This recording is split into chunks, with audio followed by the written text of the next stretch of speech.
জাহান্নামী কিয়ামতের দিন আল্লাহকে বলবে, আল্লাহ আজকে এই হাসরের ময়দানে আপনি আমার ভাই, আমার স্ত্রী, আমার সন্তান, আমার মহল্লাবাসী, এমনকি গোটা পৃথিবীবাসীকে জাহান্নামে দিয়ে দেন, তবুও আমারে বাঁচায় দেন।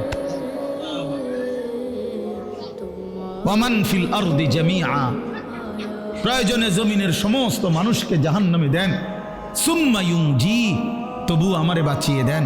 এমন আগুন আমি সইতে পারবো না মাওলা।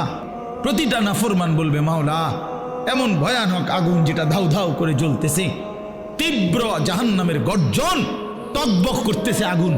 আল্লাহর নবী বলবেন, জাহান্নামের বিকট গর্জনে গোটা হাসরের ময়দানের ইমানদার নাফরমান, আরে নবী আউলিয়া সিদ্দিক পর্যন্ত চিৎকার দিয়া বলবে, ইয়া রব্বি নফসি নফসি। ফেরেশতাদের কোনো গুনাহই নাই, চিন্তাও নাই। সেই জিব্রাইলের মতো ফেরেশতা হাদিসে আছে, হাসরের ময়দানে জাহান্নামের দিকে তাকাইয়া মাটির মধ্যে নিজের হাত বাড়ি দিতে দিতে করতে বলবে, ইয়া রব্বি সাল্লিম সাল্লিম, আয় মাওলা আমারে বাঁচান, আমারে বাঁচান, আমারে বাঁচান।